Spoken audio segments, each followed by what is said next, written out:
Hello, everyone, and welcome to today's edition of Horse's Mouth Live, the Extraordinary Advisor Show.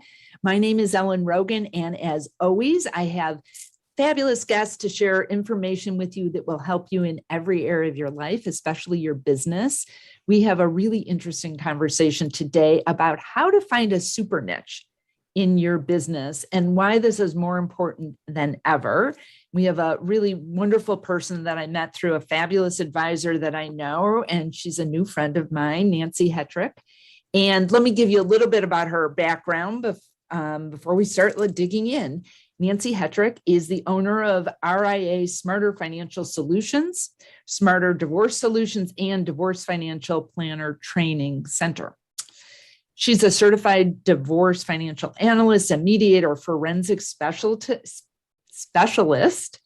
and she assists divorcing clients in creating and crafting really great out-of-court settlements in a kinder, more gentler, more affordable process. She's over 20 years as both an investment manager in financial planning, and she's nationally known as a trainer for divorce financial planners, and she offers continuing ed and intensive training for CDFA certificate holders. I don't know if that's the right way to say that, but she does all that. She's an author of Divorce Financial Planning, Building a Successful Niche Business, and Divorce is Not for Dummies, How to Cover Your Assets. What a great title. Nancy, welcome. Thank you so much for being here. Thank you so much for having me. It's absolutely my pleasure.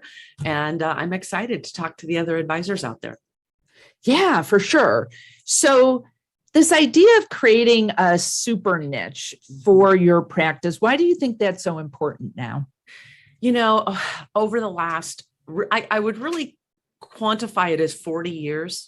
And actually, no, maybe like 30. Our industry has changed dramatically. You know, when financial services began, we were the gatekeepers, right? We were the ones that controlled access to the markets. And if individuals wanted to participate in investing, they had to come through us. And so that was, the good old days of smile and dial and just let people know you were there. And hey, I've got access that you can't get anywhere else. Well, welcome to the 90s and the advent of the internet and discount brokerage firms that are now offering everybody that has an internet access to the markets at a click. And so it's changed so much that a lot of what we originally based our industry on, people don't need to pay for anymore. These things have become free. And in fact, we've seen just in the last couple of years, every major brokerage firm now is offering trading with zero commissions. So access to the markets is not it anymore. We have to redefine our roles for people and help them understand why they even need us anymore. So why is a niche important in that process? Because I 100% agree. And that's why I think planning and interpersonal skills are more important than ever. But how does a niche or finding a niche help in the differentiation process? Right. Well, along with that, internet trend has become this deluge of information coming at people on a daily basis, right? We're getting pummeled with billions of bits of data, and our brains are trained to ignore 98% of it. So in order for any marketing to be successful now for financial advisors, you have to weed through that and be giving messages that actually resonate with an individual person for a very specific reason. The traditional forms of advisor marketing are simply not working anymore. I just did an interview last week with, I believe it was Investment News, about the good old, dinner, the marketing dinner where you give a free dinner and you talk about annuities or something. And, they're just not effective like they used to be. We have to be able to define a very, very specific audience and be able to speak to them in terms of where they are, what their unique and different needs are. And that really then differentiates us from the crowd of traditional advisors that frankly are all putting out the very same messages. Yeah, I joke over and over that having on your website, I am a trusted advisor. We value integrity. Yeah. Like, seriously? Okay, I hope so. And the clients, even if you think that what you do is so unique, like what you do, how you offer it, it's pretty opaque to clients. They don't get it. Right. They don't really understand the differences that you think are so different for them. Right. So, when I think back when I had my practice and when I actually first started it, I thought I wanted to work in the niche of really creative people. I come from a family of architects and artists, and I thought, oh, wouldn't it be cool to work with graphic designers and photographers and artists? Wouldn't that be great? And I was pretty young at the time. And as I got into it, I realized, yes, they're interesting and they have no money. So they weren't actually really good clients. How do you recommend that an advisor finds their niche or their super niche? Yeah. Yeah. Well, and it's, I think you and I have talked in the past about superpowers, right? What are you already good at? So if you're an existing advisor, look at your current practice. Who was just naturally drawn to working with you? That may answer some questions right there. Where are you already the specialist? I happened in my corporate life to be the manager of our tax team 4 years in a row. So I ended up kind of inadvertently becoming an expert on the tax issues related to investing. And so that was one idea for a niche. The other thing, when it comes to choosing a niche, there's really 6 different kinds of niches to think about.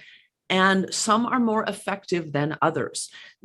Probably the least effective niche, not that it's a bad niche and you wouldn't want to choose it, but it's a little bit more challenging, is what we call an affinity niche, where people that just all have one thing in common. They're a tribe. So this might look like golfers, tennis people, and maybe even certain groups of employees like doctors, airline pilots, things like that. So that you can niche to that market, but it's a little more challenging.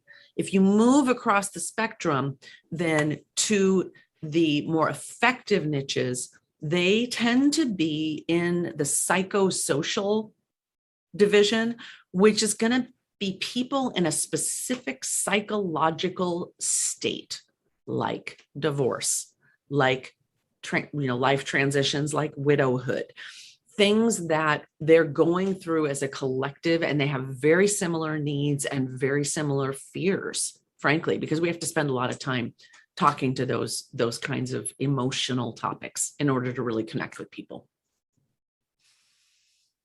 Do you find that advisors are hesitant to do this because they're afraid that means, or to not only find their niche, but state it publicly because they're afraid that'll put off other people?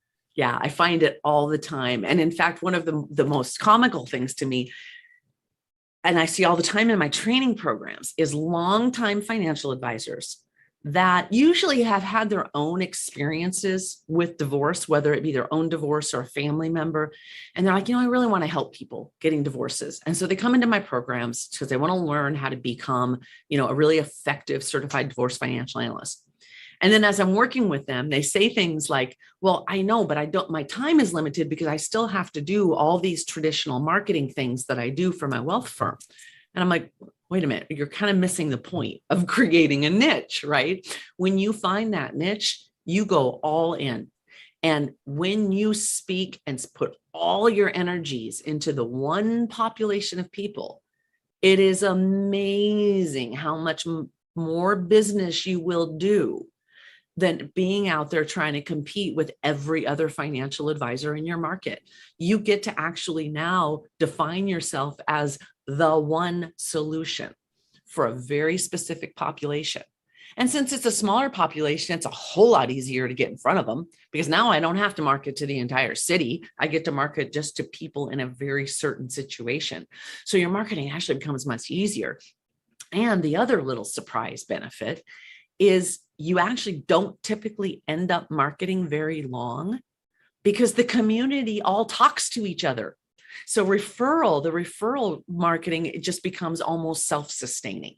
And so it really does present a much easier way to grow a business with a lot less time involvement on your part. Yeah. And so I want to come back to the marketing, but I'm just thinking about my experience with certain niches and certain kinds of work. I think it's really important that advisors also, even if you fell into niche, that you actually really love working with these kinds of people. You have to. Right. I remember years and years ago, I wrote an article on Horse's Mouth about working in the women's market, with, just to be clear, Nancy and I talked about this before we started the show. Women are not a niche. They're 51% of the population.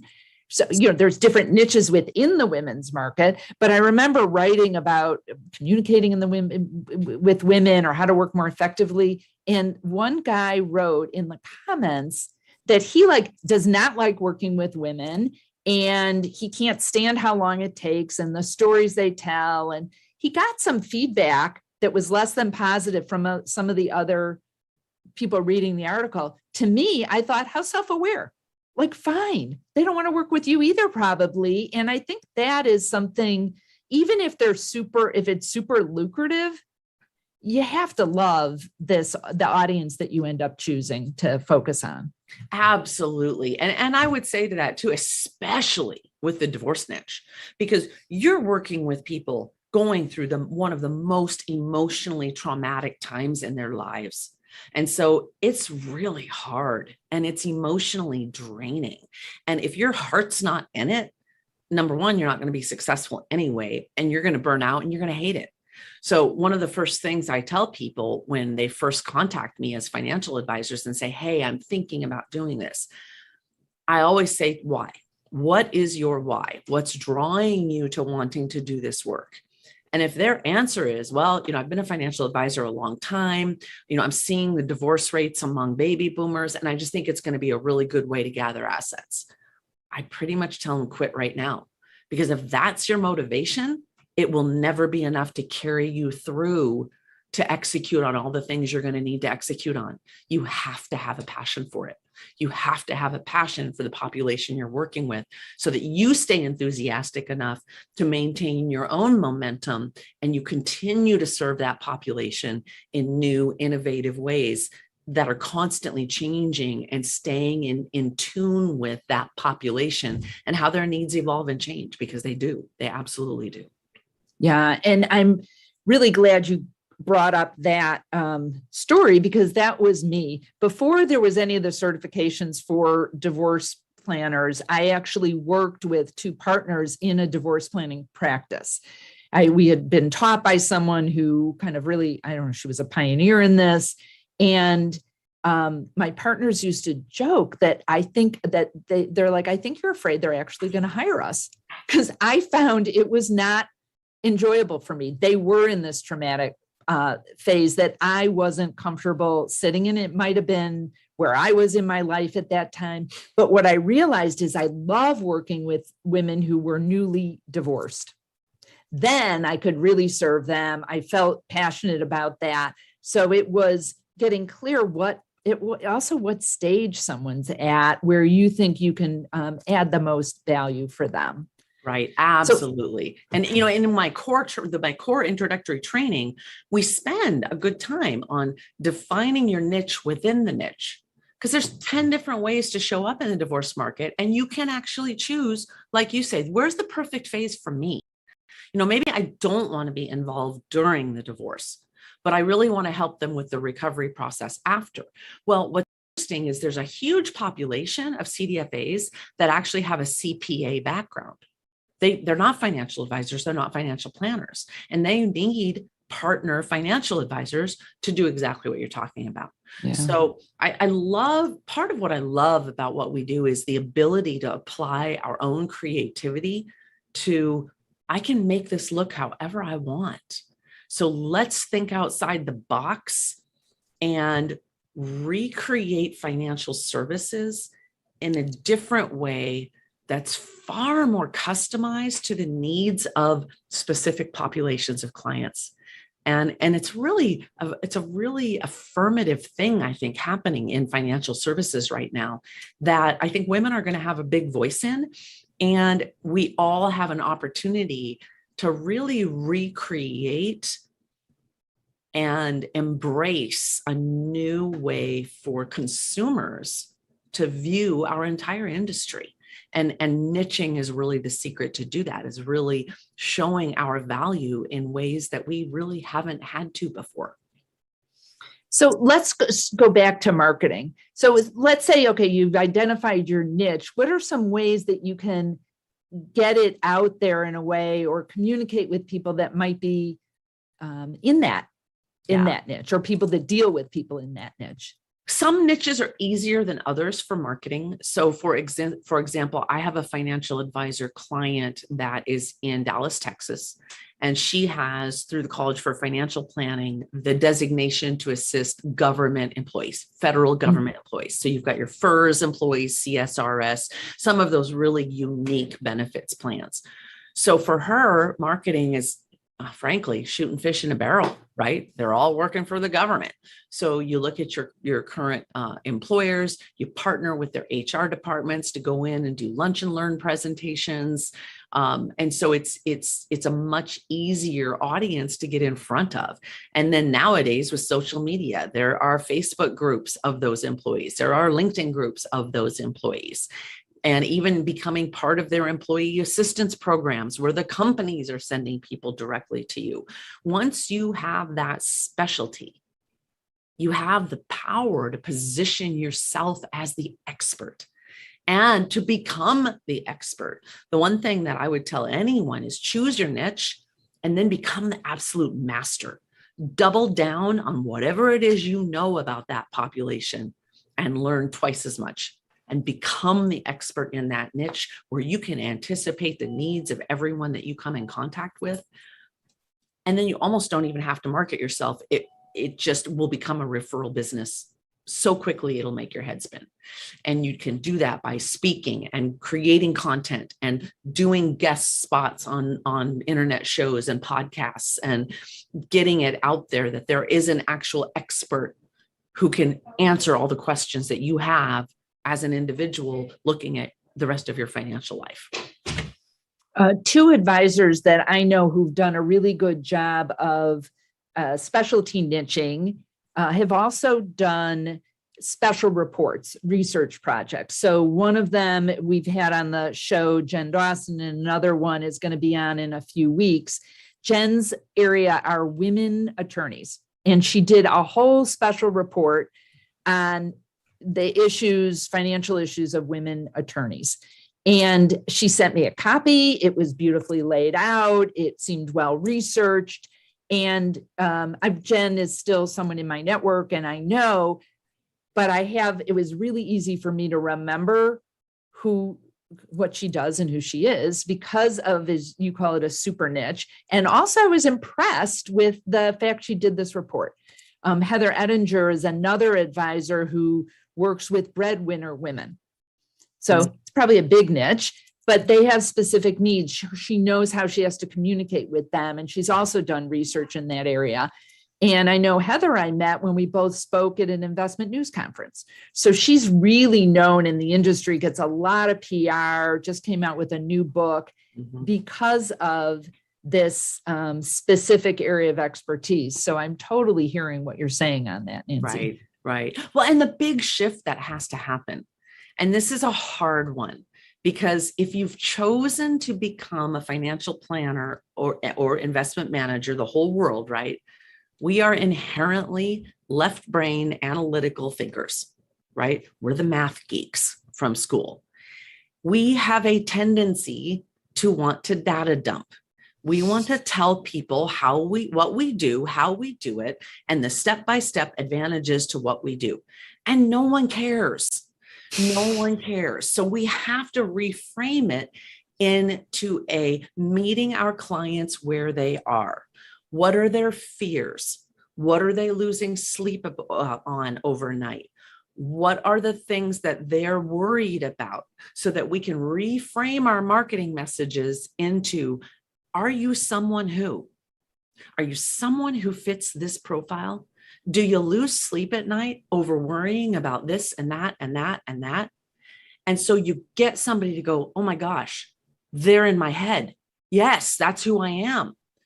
We work with people all day long, just like you, to make sure that you can get the answers to these questions. Give us a call. That's it. They don't care what you do and how you do it. They don't care about the bells and whistles that you think you have that no one else has out there. Do you understand me and who I am and where I'm coming from? That's what people want today, because society in general, we've become so cold and sterile and technical that if they can find a human being to connect with on that level, instant trust building, and that's who they're going to call. So our marketing needs to switch from being that data dump to, I recognize you, and I am someone like you, and I would love to be the guide that you're looking for so that you can plan your own success. That's the other shift, I think. We need to stop thinking that we're the hero. They're the hero in the story. We're the guide. They get to be Luke Skywalker. Our job is to be Yoda. That's great. That's really great. And I know there's some advisors out there that are thinking, yeah, but I do the same thing for my client. It's really not that different.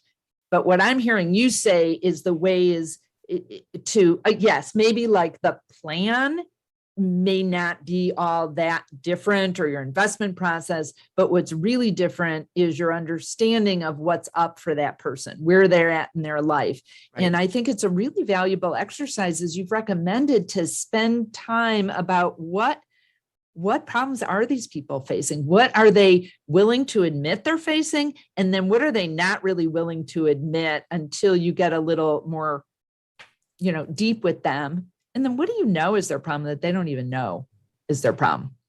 And I think that's just such a beautiful suggestion. So I heard you say that data dump, not good. Totally agree with. Are there other issues that you see advisors making that are mistakes when they're starting to work with a niche or going after a group of people that they want to work more with? Yeah. And actually, you kind of danced around it just there in what you were saying. It's a common practice to choose a niche and think that what that means is to recreate marketing messages, and that's it. Advisors forget that if you're going to super niche, not only are you going to serve these clients as their advisor planner, but you have a responsibility to bring to them all the other peripheral experts that they need in their world. So for example, in the divorce niche, I have an absolute professional referral list of the best, most trustworthy family law attorneys and mediators in town, therapists, divorce coaches, estate planning attorneys, all the network of professionals that someone in that situation needs. And even more than that, as I got going into the niche, I became a certified divorce coach. I got a forensic credential so I could address certain specialty areas. So it's not enough to just speak to that market. You have to up your game. You have to say, okay, what are all the other services that that market needs? And how can I be their quarterback to bring all that value to the table and really create a surprise and delight client experience? And that's where the success comes from. And then when you do that, crazy thing that happens is you start to get a whole bunch of clients outside of your niche, because the people that you help say, you know what, they're just so phenomenal. Hey, my sister, you need to go talk to this gal. My coworker, you need to go talk to this gal.